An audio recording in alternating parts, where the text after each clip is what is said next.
మొదటిసారి కుమారుడు చెడిపోయాడు గురువర్య, పిల్లవాడిని శ్రద్ధగా చూడండి, మరింత కఠినంగా మీరు వ్యవహరించండి, హరివైరుని చెయ్యని చెప్పి పంపించారు. మరి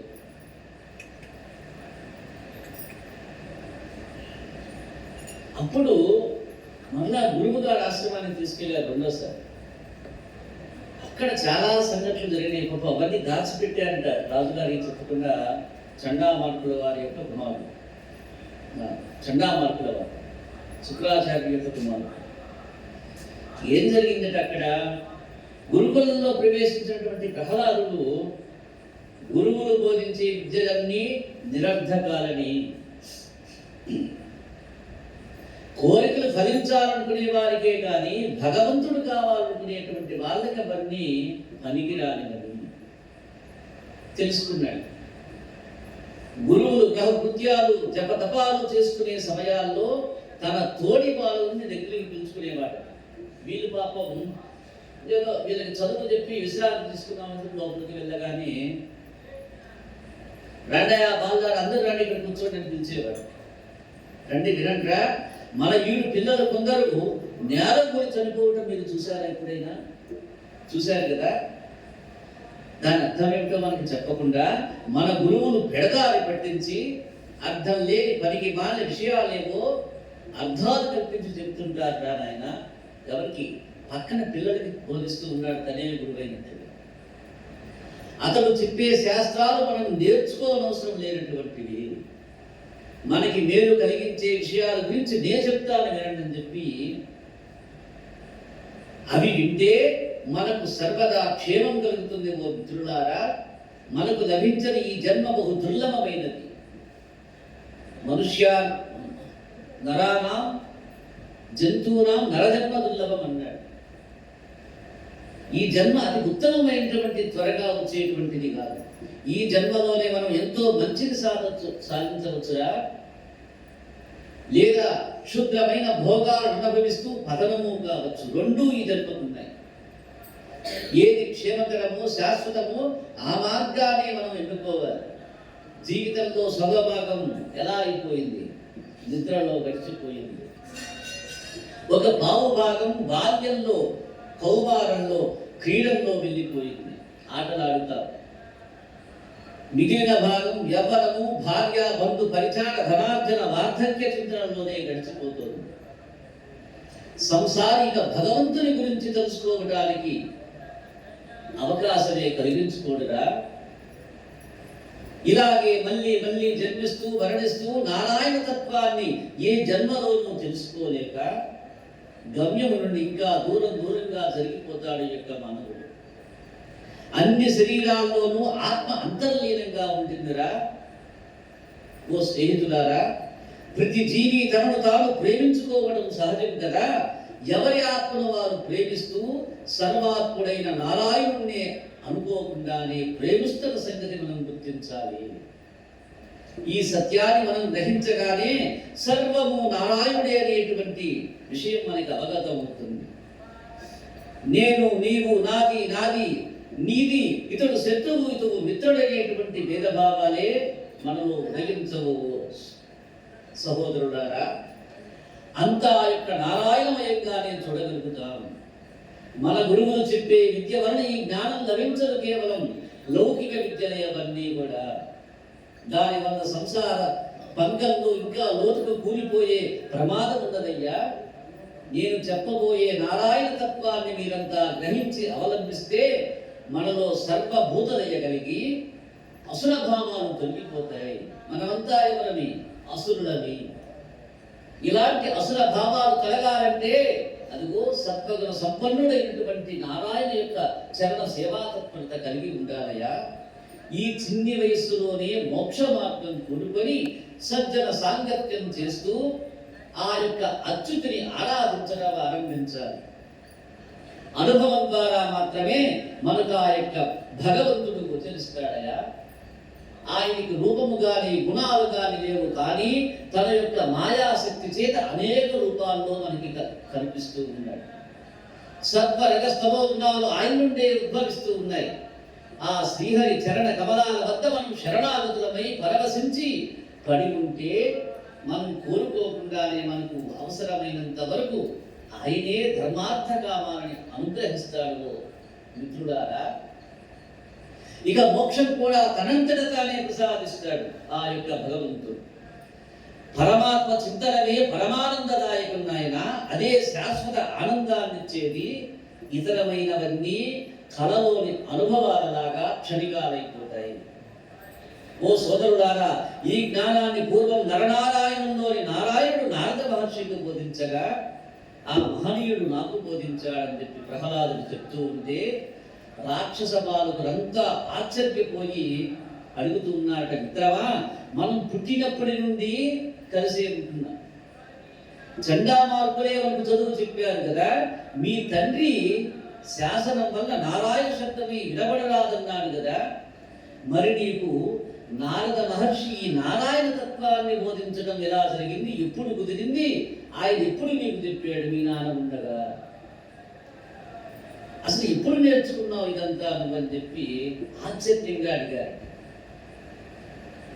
అప్పుడు పూర్వకథ వృత్తాంతాన్ని చెప్తూ ఉన్నాడు యొక్క ప్రహ్లాదు. పూర్వం మా తండ్రి మధుర పర్వతంపై తపస్సు చేయడానికి వెళ్ళినప్పుడు ఇక అతడు తన తపస్సుని ముగించుకొని తిరిగి రావడం ఉండదని చెప్పి భావించిన ఇంద్రాది దేవతలు అతని రాజ్యంపై దండెత్తారు. రాక్షసులందరూ పారిపోతే దేవతలు రాజభవనాన్ని ఆక్రమించుకొని ధన సంపదలన్నీ కొల్లగొట్టి తీసుకెళ్ళిపోయారు. ఇంద్రుడు అంతఃపురంలో ప్రవేశించి మా తల్లిని లీలావతిని హింసించబోయాడు. ఆమె రోధిస్తూ కొట్టుకుంటూ ఉంటే ఆ యొక్క ఆక్రందనని త్రిలోక సంచారైనటువంటి నారద మహర్షి ఆ యొక్క భవనానికి వచ్చాడు. ఇంద్రుడిని మందలించి వాదించి, ఓ దేవరాజా, ఈమె గర్భవతి, పరమసాధ్విపైగా పుణ్యాత్మురాలు, ఈమె భర్తపై నీకున్న శత్రుత్వాన్ని ఈమెపై చూపటం ధర్మం కాదయా ఇంద్ర. ఈమెకి పుట్టబోయేటువంటి ఇంకొక దైవవైని అంతం చేయవచ్చుననుకుంటున్నావేమో, కానీ ఈమె గర్భంలో ఎన్నో జన్మల నుండి శ్రీహరిభక్తుడైనటువంటి ఒక పరమ భాగవతుడు ఎదుగుతున్నాడు. ఆ నారాయణుని అనుగ్రహం చేత ఆ బాలుని ఎవరు చంపలేరయా. అతడు దేవతలకే కాదు ఎవ్వరికీ శత్రువుగాడు. అందుచేత ఈ సాధ్వీమనికి ఏ విధమైన హాని తలపడకుండా విడిచిపెట్టమని చెప్పి ఈమెని నేను సురక్షితంగా కాపాడుతానని చెప్పి ఆదేశించాడు నారదుడు ఇంద్రుడిని. సరే, ఇంద్రుడు మా అమ్మకు నమస్కరించి వెళ్ళిపోయాడు. ఆ సమయంలో నారద మహర్షి మా అమ్మని పుత్రవాత్సల్యంతో తన ఆశ్రమంలోనే ఉంచుకున్నాడు.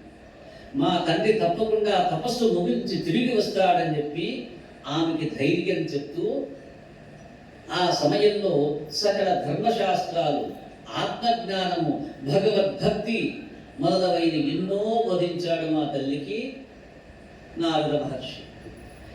ఆమె గర్భంలో ఉన్న నేను వాటినన్నింటినీ శ్రద్ధగా విన్నానయ్యా. నా చిత్తంలో పదిలపరుచుకున్నావన్నీ. ఇప్పటికి కూడా దేన్ని మరిచిపోలా. ఈ భక్తి తత్వం తెలుసుకుంటే అహంకార మమకారాలు తొలగిపోతాయి, ఉత్తమ భక్తి ఏర్పడుతుంది. ఈ తత్వాన్ని బాలురు, స్త్రీలు కూడా తెలుసుకోవచ్చు. నారద మహర్షి చెప్పిన తత్వాన్ని మీకు చెప్తాను వినండి అని చెప్పి మరలా చెప్పడం మొదలుపెట్టాడు. తన యొక్క స్నేహితులందరినీ కూర్చొని ప్రహ్లాదు, ఓ మిత్రులారా, ఈ కాలం పరమాత్మ నుండి పుట్టింది. కాల ప్రభావం చేత దేహానికి పుట్టుట, ఉండుట, పెరుగుట, మారుట, తరుగుట, నశించుట అనేటువంటి 6 పరిణామాలు కలుగుతాయి. మీరు ఒకటే గమనించండి. ఏమేమి చెప్పాడు? 6 పరిణామాలు. ఏమేమిటవి? పుట్టుట, ఉండుట, పెరుగుట, మారుట, తరుగుట, నశించుట. ఏ దశల్లో ఇవన్నీ మనం చూస్తాం. పుడుతున్నాం, ఉండిపోయాం, పెరుగుతూ ఉన్నాం, మారుతూ ఉన్నాం. చూడండి, కాలం గడిచే కొద్దీ ఇవన్నీ మనలో ఉంటాయి. బాగా పెరిగిపోయాం, కాలం పోతూ ఉంది, ఏమవుతాము? తరుగుతూ ఉంటాం. చివరికి ఈ శరీరం పడిపోతుంది భూమి మీద. ఈ 6 పరిణామాలు కలుగుతాయి. కానీ ఈ దేహంలో ఉండేటువంటి ఆత్మ ఈ కాలానికి అతీతమైనదయ్యా. కనుక దానికి పరిణామములు ఉండవు. ఆత్మ స్వచ్ఛమైనది, నాశము లేని, ఆత్మ సూక్ష్మమైనది, అన్నిటి యందు వ్యాపించి ఉండేటువంటిది ఆత్మ. శరీరంలో నివసిస్తున్నా అది వేరుగానే ఉంటుంది. బాలులారా, స్వయం ప్రజ్ఞ దేహేంద్రియ మనోబుద్ధులకి ఆత్మయే ఆధారము. అవి ప్రవర్తించడానికి ఆత్మే కారణము. నేనుగా వ్యవహరించేది ఆత్మయే. దేహమే నేను అనేటువంటి భ్రాంతిని కలగజేసేది ఆ యొక్క అవిద్య అనేటువంటిది. ఖనిజం నుండి బంగారాన్ని విడదీసినట్లుగా ఆత్మను ఆవరించి ఉన్న పంచకోశాలని విడదీస్తే మిగిలేది శుద్ధ చైతన్య ఆత్మయేనయ్యా. మూల ప్రకృతి, మహత్తు, అహంకారము, పంచభూతాలు కలిపి అష్ట ప్రకృతులు అనబడతాయి. ఈ యొక్క అష్ట ప్రకృతుల యొక్క ప్రభావం చేతనే ఈ యొక్క శరీరం ఏర్పడుతున్నది. అవన్నీ త్రిగుణాలతో కలిసి ఉన్నాయి. మనస్సుతో కూడిన దశేంద్రియాలు, పంచ సూక్ష్మభూతాలు కలిపి 16 వికారాలుగా తయారై వాటి యొక్క సంఘాతనే యొక్క పూర్ణ శరీరం అవుతుంది. బాలకులారా, ఈ 27ంటికి ఆత్మ సాక్షీభూతంగా పూసలలో దారంలాగా ప్రకాశిస్తుంది. సంసారం కేవలం బుద్ధి వల్లనే ఏర్పడుతుందయా, అది కేవలం స్వప్నం లాంటిది. సకల కాంక్షలకి ఉత్పత్తి స్థానము మనస్సై ఉంది. పూర్వకర్మలకి నిలయం బుద్ధిగా ఉంటుంది. వీటి వలననే జనన మరణాలు కలుగుతూ ఉన్నాయి యొక్క శరీరానికి. అజ్ఞానం వల్ల అశాశ్వతమైన శరీరము స్త్రీ, సుత, పరివార, ధన సంపదల వంటి వాటి మీద మమకారం ఏర్పడుతోంది. వీటికి అతీతమైన, శాశ్వతమైన, ఆనందమైన ఆత్మయందు మనస్సు లగ్నం కానివ్వకుండా జీవుడు సంసారం అనేటువంటి సుడిగుణంలో పడి తిరుగుతూ ఉన్నాడయా. వాడికి ఆనందం అనేటువంటిది ఉండదు. కాబట్టి ఓ మిత్రులారా, సజ్జన సాంగత్యము, సద్గురు సేవ, శ్రీహరి కథా శ్రవణము, వాసుదేవ వైభవ మననము, నారాయణ నామ సంకీర్తనము, దివ్య పురుష ఆరాధనము, విష్ణు పాదధ్యానము, విరాట్ స్వరూప దర్శనము, సమస్త కర్మల కర్మఫల అర్పణము మొదలైన సాధనల వల్ల జ్ఞాన వైరాగ్యాలు కలిగిస్తాయి. ఈ యొక్క మానవుడికి జ్ఞానం లభిస్తే వైరాగ్యం, వైరాగ్యం లభిస్తే ఆనందము, సుఖము, ఈ రెండూ వస్తాయి జీవికి. ఇవి భాగవత ధర్మాలు. భగవంతుడే ఆత్మస్వరూపుడై సర్వ జీవరాశుల్లోనూ ఉన్నాడని చెప్పి తెలుసుకొని వాటి పట్ల ప్రేమ, ఆదర, సమత్వాలు కలిగి ఉండాలయా యొక్క మానవుడు అనేటువంటి వాడు. మన శత్రువులు ఎవరో కాదు. బయట నువ్వు ఎతగవద్దు శత్రువులని, నీలోనే ఉన్నారు 6 శత్రువులు ఉన్నారు.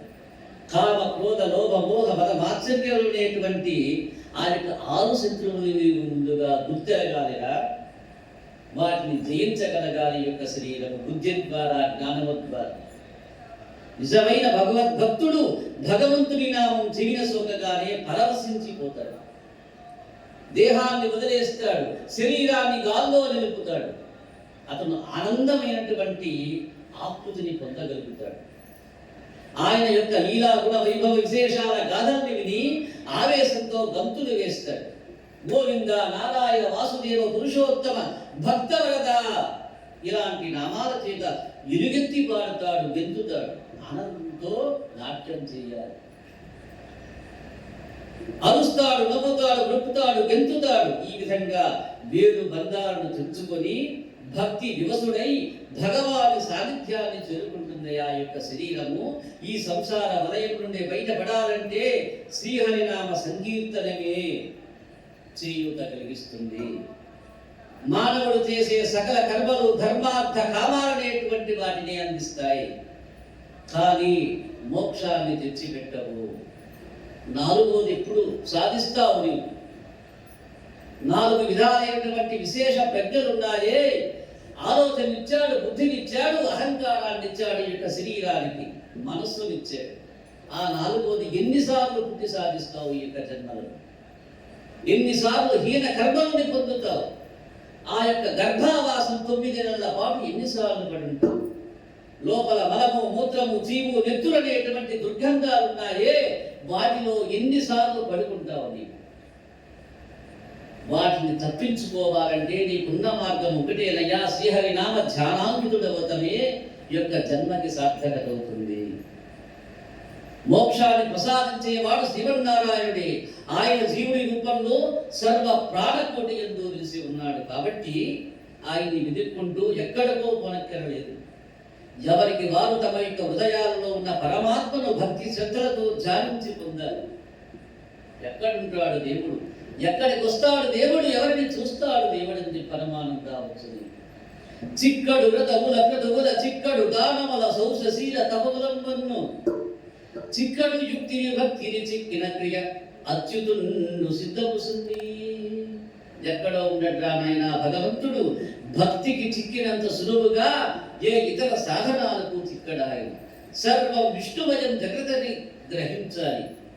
ఓ బాలకులారా, మనకు పనికిరాని విద్యకు స్వస్తి చెప్పి శ్రీహరినామ సంకీర్తనలు చేసుకుందాం పదండి. చిత్తాన్ని శ్రీహరికి సమర్పించుకుందాం పదండి. కైవల్యాన్ని పొందుదామని చెప్పి మనకు ఆ యొక్క శ్రీహరి శుభం చేకూరుస్తాడని చెప్పి ఆ యొక్క నారాయణుణ్ణి శరణు వేడుతూ ఆ యొక్క పిల్లల చేత కూడా శరణు గావిస్తూ ఉన్నాడు ప్రహ్లాదుడు. భక్తి తత్వం చేత ఆ యొక్క శ్రీమన్నారాయణుణ్ణి ఎలా అంటూ ఉన్నాడు, శరణు వేడుతూ ఉన్నాడు. త్వమేవ శరణం త్వమేవ శరణం త్వమేవ శరణం త్వమేవ శరణం కమలోదర శ్రీ జగన్నాథ హరి త్వమేవ శరణం త్వమేవ శరణం ఓదర శ్రీ హరి త్వమేవ శరణం త్వమేవ శరణం కమలోదర శ్రీ జగన్నాథ హరి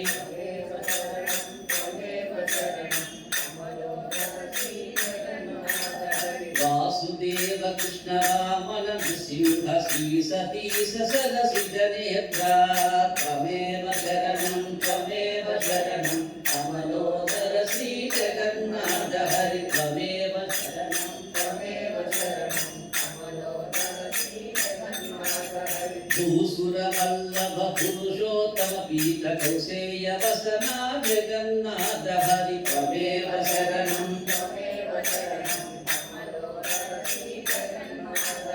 త్వమేవ శరణం త్వమేవ శరణం కమలోదర శ్రీ జగన్నాథ హరి త్వమేవ శరణం త్వమేవ శరణం కమలోదర శ్రీ జగన్నాథ హరి బలభద్రాంజ పరమ పురుష దుఃఖ జలధి విహార కుంజర వరద త్వమేవ శరణం త్వమేవ శరణం కమలోదర శ్రీ జగన్నాథ హరి సులభ సుభద్రా సుమక సుదేశ్వర కలిదోష హరణ జగన్నాథ హరి త్వమేవ శరణం త్వమేవ శరణం కమలోదర శ్రీ జగన్నాథ హరి వరపత్ర శయన భువన పాలన ఘటకాకరణ శృంగారాధిప త్వమేవ శరణం త్వమేవ శరణం కమలోదర శ్రీ జగన్నాథ హరి పటుతర నిత్యా వైభవరాయ తిరువేంకటగిరి జగన్నాథ హరి త్వమేవ శరణం త్వమేవ శరణం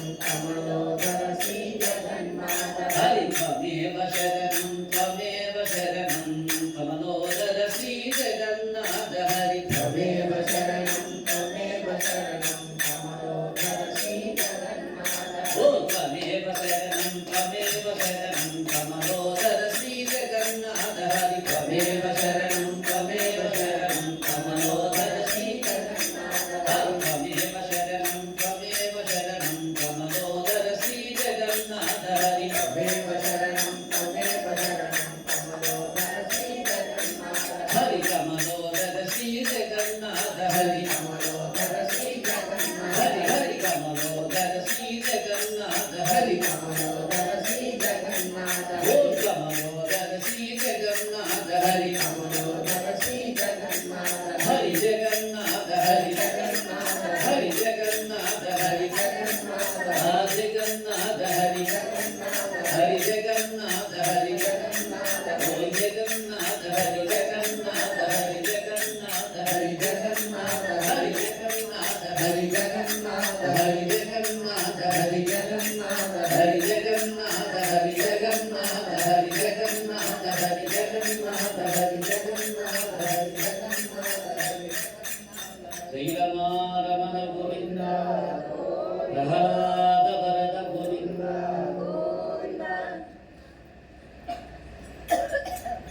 ఈ యొక్క బోధనలు ఎప్పుడైతే విన్నారో, ఎవరైతే ఈ యొక్క విద్యాకులంలో ఉన్నారో, ఈ యొక్క ఆశ్రమంలో ఉన్నారో, గురువుల దగ్గర, వీళ్ళంతా ఎవరు? దైత్యుల యొక్క పిల్లలు. వీళ్ళంతా ఏమైపోయినట్ట? హరిభక్తులుగా మారిపోయినట్టు. ఈ మాటలు కూడా చెప్పారు తగ్గైనటువంటి హిరణ్యకశిపుల వారికి గురువులు గారయ్యా. మొదట్లో చెప్పారు, భయపడిపోయారు. తర్వాత అన్నారు, అయ్యా మీ పిల్లవాడు అక్కడ మా పిల్లల్ని కూడా చెప్పాడు అని చెప్పి అక్కడ జరిగిన విషయాలన్నీ తెలియజేశారు. సరే, ఇవన్నీ జరిగిపోయినాయి. ఎలాగైనా కానీ వీడిని సంహరించి తీసుకుని రండి, నాకు ప్రాణాలతో వీడొద్దని చెప్పి అన్నాడు. ఎప్పుడైతే రాజాజ్ఞ అయిపోయిందో, ఇక అన్ని రకాల శిక్షలు విధించి విధించి విధించి అతన్ని సంహరించడానికి అనేక ప్రయత్నాలు చేశారు రాజుగారి యొక్క ఆజ్ఞ మీద ఆ యొక్క భటులు. ఏమి చేసినా, ఎన్ని చేసినా ఆ యొక్క ప్రహ్లాదుడు సంహరించబడటంలా, ఏం చేయాలో అర్థం కావటంలా వాళ్ళకి. ఇక లాభం లేదని చెప్పి ఈ యొక్క పరంపరలో పాముల చేత కనిపించారు, సముద్రాల్లో విసిరి పారేశారు, కొండల మీద నుంచి విసిరి కొట్టారు, కత్తులతో నరికారు, విషాన్ని తాగించారు. ఏమి యొక్క ఏ శిక్షలు పనిచేయటంలా. ఇక లాభం లేదని చెప్పి మరలా తండ్రి దగ్గరికి తీసుకుని వచ్చేసారు. ఏం చేయాలో అర్థం కాల ఆ తండ్రి గారు ఎటువంటి ఆ యొక్క హిరణ్యకశిపునికి.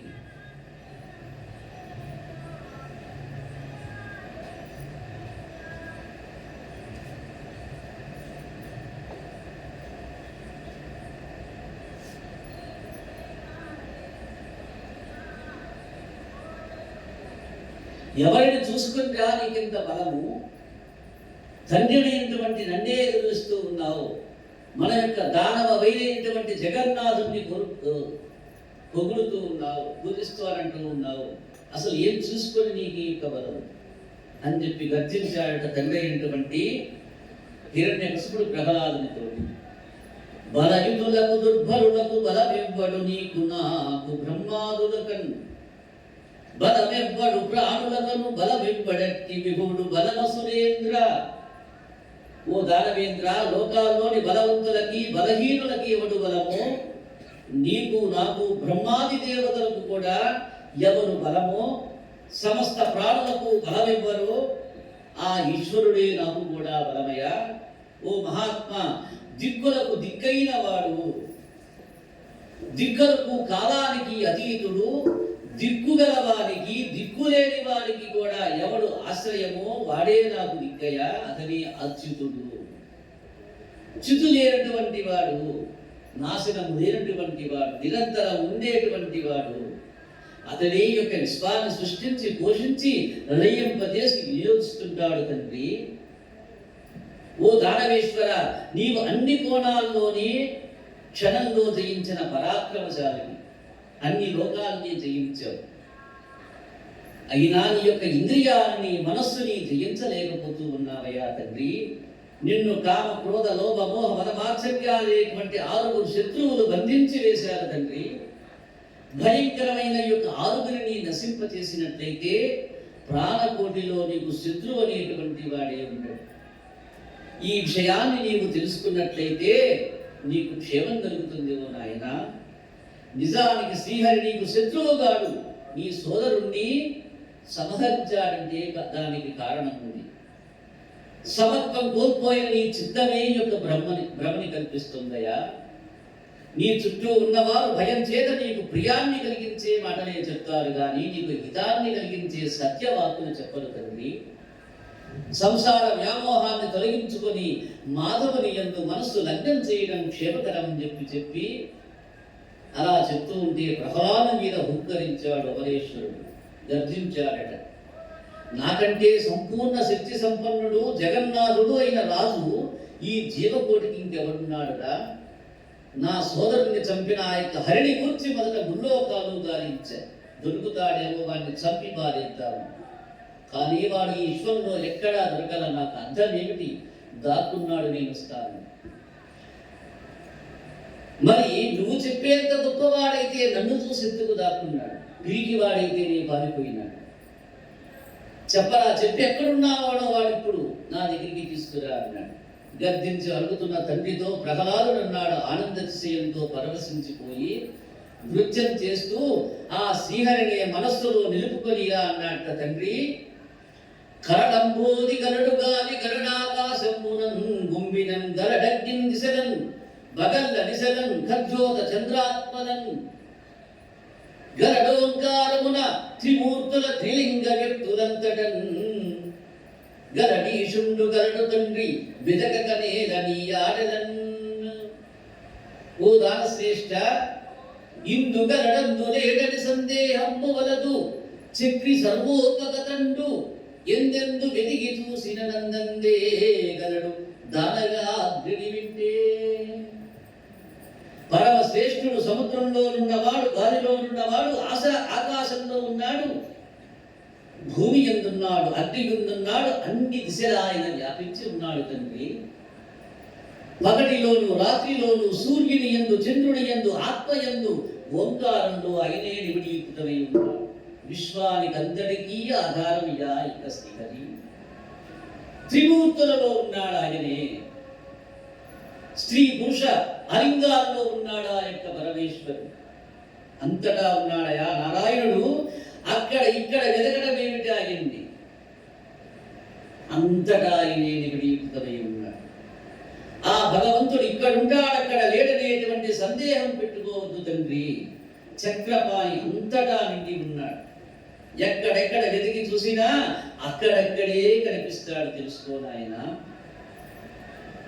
అచ్యుతుడు అంతటా ఉన్నాడని ప్రహ్లాదుడు ఎక్కడ లేడని తండ్రి బాధించుకుంటూ ఉన్నాడు. హరి సర్వాకృతులందరండనుచు ప్రహ్లాదుడు భాషింప, సత్వరుడ ఎందుడు లేడని చెప్పి సుతుం దైత్యుండు గర్జింప, శ్రీ నృసింహాకృతి నుండి అచ్యుతుడు నానాజగమ స్థావరోత్కర గర్భంబుల సన్నివేశముల శుద్ధుండ ప్రభావంబునం. హరి అన్ని రూపాల్లోనూ ఉన్నాడంటూ ప్రహ్లాదుడు వాదిస్తుంటే ఎక్కడా లేడని చెప్పి కొడుకుని తండ్రి గర్జిస్తూ ఉన్నాడు. అప్పుడు అచ్యుతుడు సింహాకృతిని దాల్చి సమస్త చరాచర జీవస్థ జాలాలలో అన్ని ప్రదేశాలలో భీకర తేజోమయుడై వ్యాపించి ఉన్నాడు. పెరిగిపోతూ ఉన్నట్టు అక్కడెక్కడో ఎవరికి కనపడకుండా. ఎందుకని? వాడెక్కడ చూపిస్తాడో అక్కడ నిలబడాలి తాను స్థానుడై. తన యొక్క ప్రియ భక్తుడైనటువంటి మాట నిలబడాలి. విశ్వంలో భక్తుణ్ణి భగవంతుడు రక్షిస్తాడనేటువంటి విషయాన్ని ప్రకటితం చెయ్యాలి. సిద్ధంగా ఉన్నాడు, ఎక్కడైతే అక్కడ ఉండాలని చెప్పి. తండ్రి కొడుకులిద్దరూ తీవ్రంగా వాదించుకుంటూ ఉండగా రాక్షసరాజు రోషం తెచ్చుకుని ఇలా అన్నట, ఓరి డెబ్బక సర్వస్థలముల నంబోరు హనేత్రుండు అంచు మిగుల సంబంధం పలికెదని స్తంభంబనం చూసినన్ చిక్రినన్ చిక్రినన్. పెద్దగా అరిచాడు, ఏమిట్రా బడవా వాగుతున్నావు? అంతటా ఉన్నాడా నీ చక్రి? ఏది ఈ స్తంభంలో చూపించమన్నాడు. ఓరి డెబ్బక, శ్రీహరి అన్ని స్థలాల్లో ఉంటాడని ఎంతో సందడిగా చెప్పుతున్నారే, ఈ స్తంభంలో చూపినట్లయితే నిన్ను నమ్ముతానన్నాడు. పద్మాసుడైనటువంటి బ్రహ్మదేవుడి నుండి గడ్డపరక వరకు విశ్వమంతా తానే అయిపోయి వ్యాపించి ఉన్న ఆ యొక్క శ్రీహరి ఇంత పెద్ద స్తంభంలో ఉండగా బ్రహ్మని సృష్టించ ఆయనే కదయ్యా తండ్రి. ఆకాశాన్ని ఆయనే సృష్టించాడు, భూమిని ఆయనే ఉద్ధరించాడు, జలంలో ఆయన నిండి ఉన్నాడు. గాలి పగలు రాత్రి అంతటా ఆయనే ఉన్నటువంటి వాడు ఓడి ఈ స్తంభంలో ఉండటం ఒక లెక్క ఆయనకి. నాయన నన్ను నమ్ము నాయన, నమ్ము నాయన, నమ్ము నాయన. సందేహం లేదు తండ్రి. దమ్మము లేకుండా చూస్తే ప్రత్యక్ష స్వరూపంలో ఇప్పుడే ఇక్కడే కనపడగలడు శ్రీహరి. నేను నమ్మిన తండ్రి నా నాథుడు ఆయన, ఎక్కడైనా ఉండిపోతాడు, నా మాట నమ్మిస్తాడు అని ప్రహ్లాదుని మాటలు విని హిరణ్యకశిపుడు వికటాట్టహాసం చేశాడట. చివారును లేచి సింహాసనం నుండి కిందకి దిగి వచ్చి ఖడ్గాన్ని కురిపిస్తూ వినరాటింపక, ఓ మూఢ చిత్త గరిమన్ విష్ణుడు విశ్వాత్మకుండని భాషించదమైనా నిందు బెరడేయంచున్ మదోద్రేగి అయితను చేదేంద్రుడై చేత వేసను.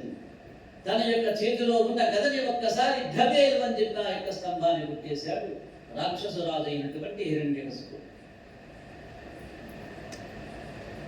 ఆ యొక్క అసుర చక్రవర్తి ఉగ్రకాంతులతో చూపరునికి అత్యంత దంభాన్ని ప్రదర్శిస్తూ హరిభక్తుడైన ప్రహ్లాదునికి అమితానందాన్ని కలగజేస్తున్నట్లుగా ఎప్పుడు ఆనందపడతాడు ఆ యొక్క ప్రహ్లాదుడు? తను అన్న మాట నమ్మికతోటి కనబడ్డప్పుడు చక్రి పరమ సంతోషపడతాడు. ఇందున్నాడని చెప్పి తన మాట నమ్మికమైనప్పుడు పరమ సంతోషాన్ని అనుభవిస్తాడు ప్రహ్లాదు. ఇప్పుడు ఆ పని ఎవరు చేస్తూ ఉన్నారు? తన తండ్రి స్వయంగా లేడన్నవాడే ఆ పని చేస్తూ ఉన్నాడు. తన అరచేతితో ఆ స్తంభానికి ఒక్క వేటు వేశాడట. దెబ్బకు ఫిలఫిలలాడుతూ విస్పింగాల్ని విరజిల్లుతూ ఆ యొక్క స్తంభం బద్దలై కింద పడిపోయింది. భయంకరమైన ధ్వనులు వినిపిస్తూ ఉన్నాయి. ప్రళయకాలపు పెనుగాలులు వీస్తూ ఉన్నాయి. పిడుగాలులతో వర్షాలు కురుస్తూ ఉన్నాయి. విశ్వమంతా గణాంధకారంగా కనిపిస్తూ ఉంది. స్తంభం చిన్న భిన్నమైపోయింది. అందులో నుండి దేదీప్యమానమైనటువంటి దివ్య తేజస్సుతో నరసింహస్వామి ఆవిర్భవించాడు. నర ఆకారంలో సింహంగా వచ్చిన స్వామి అతి ఉగ్ర రూపంతో భయంకరుడై కనిపిస్తూ ఉన్నాడు. వజ్రాయుధాల లాంటి గోళ్ళు కోరలు దేనినైనా చీల్చి చెండాడటానికి సిద్ధంగా ఉన్న ఆ యొక్క చేతుల్లో కాళ్ళను. అగ్ని జ్వాలల్లాగా కనిపించే నాలుక బయటకు వచ్చి ఎర్రగా కనబడుతోంది. జ్వాల వంటి ముక్కులు రంధ్రాలు, సూర్యకోలాల లాంటి నేత్రాలు, ముల్లోకాలని భస్మం చేయగలిగినటువంటి భయంకరంగా కనిపిస్తూ ఉన్నాయి. స్వామి సాక్షాత్కారం ప్రహ్లాదుని పరవశింపజేసింది. హిరణ్యకశిపుని గుండెల్లో పిడుగు పట్టట్టయిపోయింది. ఆ యొక్క భయంకర రూపాన్ని త్రిలోక భయంకరుడైనటువంటి అసురాలు కూడా భయపడి గజగజ ఉడికిపోవటం మొదలుపెట్టాడు. నరమూర్తి కాదు, కేవల హరిమూర్తియు కాదు, మానవాకారముకే సరియుగారమునున్నది. హరిమాయ రచితమము యథార్థమం చూడనన్. ఇది నరరూపము కాదు, సింహరూపము కాదు, రెండు కలిసి ఉన్న మాయావి హరి రూపంలాగా ఉన్నది. సాహసంతో తెగించి బాలుడు చెప్పిన మాటను నిలిపి తన యొక్క సర్వ వ్యాపకత్వాన్ని నిరూపించడానికి హరి యొక్క స్తంభంలో నరసింహ రూపాన్ని దాల్చాడు. నన్ను శిక్షించడానికి వచ్చాడు ఇక్కడికి, వీరి చేతిలోనేనా అంతం జరిగిపోతుందని చెప్పి నమ్మికతోటి ఆ యొక్క విషయాన్ని నమ్మేశాడు. కానీ బయటికి తెలియకూడదు. తాను భయపడ్డానటువంటి విషయాన్ని బయటికి తెలియకూడదు. అందరూ చూస్తూ ఉండగా నా బల పరాక్రమాన్ని ప్రదర్శించి యొక్క శత్రువుని హరమారుస్తారు. వరాహ రూపంలో వచ్చి నా తమ్ముడిని చంపాడు వీడు. ఈ వింత మృగ రూపంలో వచ్చి నన్ను చంపకూడుతున్నాడు. ఆహా, వీడిని వదిలిపెట్టకూడదు అనుకున్నాడు. ఈ మాయావి విష్ణుని వదిలితే ఇక నాకు విశ్వంలో పేరుండదు అనుకున్నాడు. వారి పని పడతారని చెప్పి భీకర రోషంతో తన యొక్క గదను గిరగిర తిప్పుతూ మీదకి ఉరకగానే నరసింహుడు కాళ్ళతో పాముని పట్టుకున్నట్లుగా గరుత్పుత్రిలాగా రాక్షసుని యొక్క పట్టుబట్టి గిరగిర తిప్పి తన యొక్క తొడ మీద కూర్చొని అక్కడ ఉన్నటువంటి గడప మీద వాలిపోయినాడు నరసింహుడు. బలాన్నంతా కూడా కట్టుకొని వారిద్దరి మధ్య ఘోరమైన పోరాటం సాగుతోందట. ఎప్పటికీ అంతము కానట్టి యొక్క సంఘర్షణ పట్ల నరసింహస్వామి చివరికి విసుగు చెంది కోపంతో దానవుని పట్టుకొని ఒక్క నొక్కు నొక్కి పెట్టాడు తొడ మీద. క్రమంగా శక్తిని కోల్పోయి లొంగిపోతూ ఉన్నాడు హిరణ్యకశిపుడు. స్వామి ద్వారంపై కూర్చొని రాక్షసుని యొక్క తలని తన తొడపై నింపుకొని గుండెలు చీల్చి ప్రేమలు రక్తనాళాలు పెంచి బయటికి తీసి హాహాకారం చేశాడట. ఆ నరహరి రూపం భయంకరంగా ఉంది చూడటానికి. ఆ ఉగ్ర స్వరూపంలో ఆయన దారావల ద్వారాగ్నిలా కనిపిస్తూ ఉన్నాడు. మెడలోని జూలు గోళ్ళు రక్తసిక్తమై భయంకరంగా ఉన్నాయి. సింహము చేత చీల్చి చెండాడబడిన ఏనుగులాగా పడి ఉన్నాడు రాక్షసురాలైనటువంటి హిరణ్యకశిపుడు. ఇతర రాక్షసులు గుంపులుగా చేరి తమ యొక్క ఆయుధాలతో ఏదో వింత మృగం వచ్చింది, తన రాజును చంపుతున్నారని చెప్పి ఆసక్తితో వచ్చిన వాళ్ళు ఆ యొక్క భయంకరాకారాన్ని చూసి స్థాలుగా నిలబడి వాళ్ళ యొక్క చేతులు అప్రయత్నంగా నమస్కరిస్తూ నిలబడిపోయింది. శ్రీహరి చక్రాయుధానికి బలై గుట్టలుగా పడిపోయినారట వాళ్ళంతా. ఈ విధంగా రాక్షస సంహారం ముగిసిన స్వామి యొక్క ఆగ్రహం చల్లారదు. ఆ యొక్క ఉగ్రరూపం అలాగే కనిపిస్తుంది. శివ బ్రహ్మాది దేవతలు, కిన్నెర కింపురుషులు, గంధర్వులు మొదలైన ఊర్ధ్వలోక వాసులంతా అక్కడ చేరి శ్రీమన్నారాయణుడికి జయజయధ్వానాలు పలుకుతూ ఉన్నారు. పుష్పవృష్టి కురిపిస్తూ ఉన్నారు. గాన సంకీర్తనలతో నృత్యం చేస్తూ ఉన్నారు. స్వామి వారి యొక్క లీలా వైశిష్ట్యాన్ని తిలపిస్తూ వాళ్ళంతా. కానీ స్వామి యొక్క ఉగ్ర రూపం ప్రసన్నం కావటంలా ఎంత చేసినా, ఎంత పొగిడినా, ఎంత జయజయధ్వానాలు పలుకుతూ ఉన్నా స్వామి సింహాసనమై అధిష్ఠించి ఉన్నాడు. భయంకరంగా కనిపిస్తూ ఉన్నాడు. ఆయన్ని ప్రసన్నునిగా చేయడానికి అక్కడ చేరిన వారంతా అనేక విధాలుగా స్తోత్రాలు ఆరంభించారట. బ్రహ్మదేవుడు అన్నాడు, ఘనలీలా గుణచాతురిన్ భువనము కల్పించి రక్షించి భేదంబునం చేయు దురంత శక్తికి వసంత జ్యోతికిన్ చిత్రనీర్యునికిన్ నిత్య పవిత్ర కర్మునికి గొప్ప అద్భుత లీలా గుణ విశేషాలు గల చైతన్యవంతునికి భువన భువనాలను సృష్టించి రక్షించి నశింపజేసేటువంటి అమోఘ శక్తి సంపన్నునికి ఆనంద జ్యోతికి విచిత్ర పరాక్రమశాలికి సహస్ర యుగాలు గడిస్తే గాని ప్రళయ సమయం రాదు కదయ్యా నీకు. అలాంటి నీవు యొక్క దానముని సంహరించావు. ఇక శాంతించు తండ్రి, మేము చూడలేకుండా ఉన్నాం నీ యొక్క రూపాన్ని అన్నారు. ఇంద్రుడు ప్రార్థించాడు, ఓ ప్రభు, హిరణ్యకశిపుని సంహరించి మా మనస్సులో శాంతిని నెలకొల్పావయ్యా. ఇక నిన్ను స్మరించుకునే అవకాశం లభించింది, నాకు ప్రసన్నుడు వినమ్మని చెప్పి ఇంద్రుడు స్మరించి నమస్కరించాడు. దేవతలు లక్ష్మీదేవిని ఆహ్వానించారు. ఇక ఎవ్వరు ప్రపత్తి చేసినా స్వామి ప్రసన్నుడు కాదనేటువంటి నిర్ణయానికి వచ్చేసారు. ఇక ఆముస్తేనే ఈయన శాంతిస్తాడనేటువంటి నిశ్చయానికి వచ్చి ఆమెను ఆహ్వానించారట.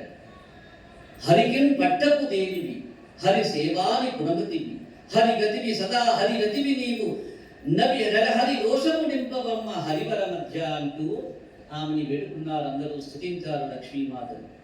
తల్లి, శ్రీహరికి పట్టపు దేవివి నీకు, హరి సేవ చేయడంలో నిపుణత ఉన్నదమ్మా నీకు, హరి చేత ఎల్లప్పుడూ కూరబడేటువంటి దానివి నీవు, ఎల్లప్పుడూ హరిని రమింపజేసేటువంటి సతివి నీవు, మాకందరికీ తల్లివే అమ్మా నీవు. చూడండి మా యొక్క ఈ రోదన, చూడండి మా యొక్క ఈ భయ కంపితాలు, చూడండి మా ఒంటి మీద ఉన్నటువంటి ఈ యొక్క చెమటలు, మేము హడలిపోతూ ఉన్నాం తల్లి, నీ నాదుడైనటువంటి శ్రీహరిని చూడలేకున్నాం మేమంతా. కాబట్టి ఆయన్ని ప్రసన్నత చేకూర్చమని చెప్పి అనేక రకాలుగా వేడుకున్నారట. అప్పుడు ఆ దేవి కరుణించి నరసింహస్వామి సన్నిధికి పోయి చూసింది. తానంతవరకు చూసి ఉన్నది స్వామి యొక్క భయంకరాకారాన్ని చూసినటువంటి తల్లి లక్ష్మీమాత చెబుతురాలైపోయింది. ఎల్లప్పుడూ చంద్రబింబం లాంటి సౌమ్య వదనము, ప్రేమలకే చూడ్పులు, సమ్మోహనాస్త్రాలు లాంటి చిరునవ్వు, ప్రియ లాపాలు, వీటికే అలవాటు పడి ఉన్న యొక్క ఆదిలక్ష్మి ప్రళయ భయంకరంగా ఉన్నటువంటి ఆ యొక్క స్వామికి దగ్గరికి వెళ్ళటానికి సందేహిస్తోంది. అలాగే నిల్చొని చూస్తూ ఉన్నదట స్వామిని. బ్రహ్మదేవుడు ఆలోచించి ఒక్క ప్రహ్లాదుడే దీనికి సమర్థుడని గ్రహించాడు. ఆ బాలుని స్వామి చెంతకు వెళ్ళమన్నాడట.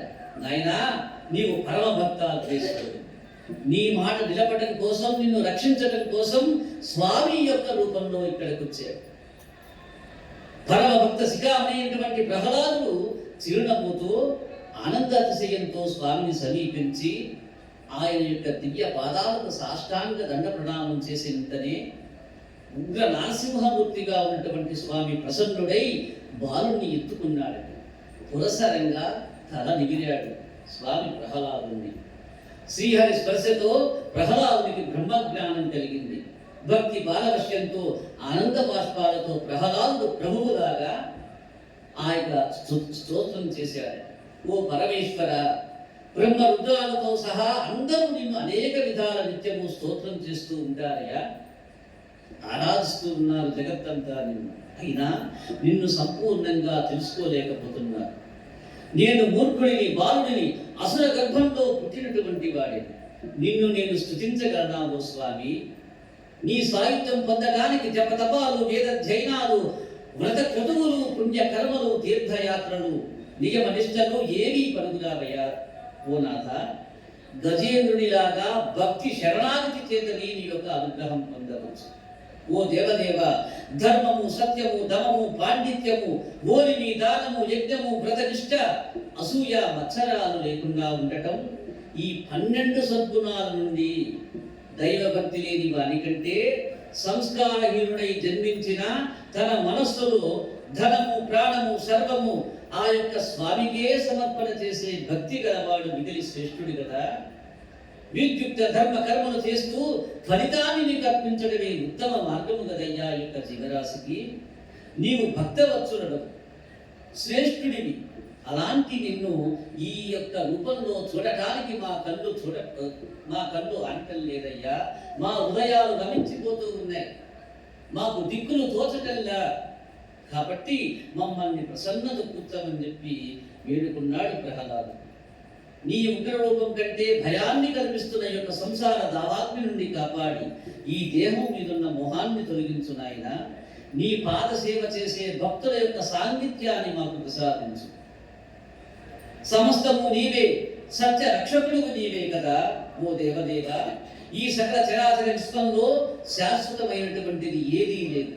సాటి లేని బలవంతుడునని, మరణము లేని వేటినని భావించే నా తండ్రి గతి ఏమైందో మేమంతా గమనించాం. అలాంటి నీవు అందరం ఇక్కడ మిమ్మల్ని ప్రస్తుతించే వాళ్ళని ఉన్నామయ్యా, మమ్మల్ని రక్షించమని చెప్పి అనేక రకాలుగా స్తోత్రం చేశాడు. ప్రసన్నత చేకూర్చేలాగున ఆ యొక్క నారసింహస్వామిని భక్త ప్రహ్లాదుడు నీ యొక్క చరిత్రని చూసి సంతోషించారు, నీకు శుభముగాక అని చెప్పి భగవంతుడైనటువంటి శ్రీహరి ప్రసన్నుడై ఆ యొక్క ప్రహ్లాదుని ఆశీర్వదించాడు. నీ మనోవాంఛలన్నీ నీకు ప్రసాదిస్తాను ప్రహ్లాద. నేను భక్తుల కోరికలను తీర్చేటువంటి వాడు. నా దర్శనమంత సులువుగా లభించనిది కానీ ఒక్కసారి నేను దర్శిస్తే చాలు, ప్రాణకోటికి పునర్జన్మ ఉండదయ్యా. నీవేదైనా ఒక వరం కోరుకో ప్రసాదిస్తానని చెప్పి ప్రసన్నుడై మామూలు రూపానికి వచ్చినటువంటి ఆ యొక్క స్వామి ప్రహ్లాదుని తల నిమిరి హక్కున తీర్చుకొని అన్నాడట. స్వామి, నన్ను పరీక్షించాలని వరాలిస్తానంటూ ఉన్నావా? సంసార వృక్షానికి కామములే విజాలు కదయ్యా. నేను మోక్షకామిని గాని కామార్థిని కాను. లోకంలో ఏ వస్తువు శాశ్వత సుఖాన్నిచ్చేది లేదు, సమస్తము నశించేటువంటివే.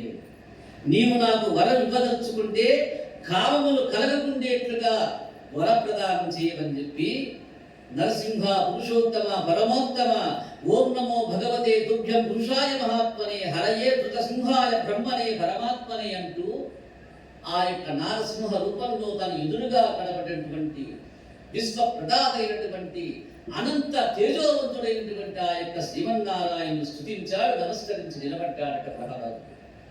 సంతోషించాడు నారసింహస్వామి. ప్రహ్లాదాదు కుమార, నీ వంటి జ్ఞాన సంపన్నులు ఏకాంత వాసులు ఇటువంటి కోరికలు కోరరయ్యా. అయినా నేను నిన్ను అనుగ్రహిస్తూ ఉన్నాను. నీవు దానవనాథుడివై మన్వంతర కాలం సకల భోగాలను అనుభవిస్తావు. శుభప్రదమైన నా గాథలు వింటూ నన్ను భగవంతునిగా తెలుసుకొని ఆత్మలో నిత్యము ఆరాధిస్తావు. సుఖాలను అనుభవించడం చేత నీ యొక్క పూర్వ పుణ్య సంచయం ఏమైపోతుంది. వ్రతాల వలన పాపాలు తొలగిపోతాయి. ఈశ్వరార్పణ బుద్ధితో చేయబడిన కర్మల వలన కర్మబంధాలు ఏర్పడని వాడవై నన్ను ఆరాధిస్తూ గొప్ప కీర్తివంతుడవై నా యొక్క సాన్నిధ్యాన్ని పొందుతావో ప్రహ్లాద అంటూ ప్రహ్లాదుని ఆశీర్వదించాడు. శ్రీరమణీయమైన నరసింహ విహారము, నిద్ర శత్రు సంహారము, పుణ్య భాగవతుడైన దిశాచరణాథుడు, సంచారము నెవ్వడైన సువిచారత నిన్న పఠించనన్ శుభాకారము తోడనే భయము కల్గ నిలోకము చందు భూవర. ఫలస్తుతిగా చెప్తూ ఉన్నాడు. ఓ పక్షే పరీక్షన్ మహేంద్ర, మనోహరము శుభప్రదమైనటువంటి యొక్క నరసింహ విహారాన్ని, ఇంద్రశత్రువు అయినటువంటి హిరణ్యకశిపుని యొక్క సంహారాన్ని, పరమ భాగవతుడైనటువంటి ప్రహ్లాదుని యొక్క సంచారాన్ని ఎవరైతే శ్రద్ధతో శ్రవణం చేస్తారో, ఎవరైతే భక్తితో చదువుతారో సర్వ శుభాలతో వారంతా పుణ్య లోకాలకు చేరతారని చెప్పి యొక్క ప్రహ్లాద చరితం యొక్క శ్రవణ ఫలంగా మనకి భాగవతం తెలియజేస్తోంది. అలాంటి దివ్య గాథని ఉన్నటువంటి మీకందరికీ శుభంకరుడు భయంకరుడైనటువంటి ఆ యొక్క భగవంతుడు అపారమైనటువంటి కరుణని తన యొక్క ఆశీర్వచన దుర్గల్ని ప్రసరింపజేసి మనందరినీ చల్లగా కాపాడలేటువంటి సంకల్పాన్ని మరొకసారి భగవంతుని యందు సహస్రాధిక దండ ప్రణామాలతో మంగళాశాస్త్రం చేస్తూ జై రమారమణ ప్రహ్లాద వరద గోవింద గోవింద వాసుదేవ వాసుదేవ వాసుదేవ వాసుదేవ వాసుదేవ.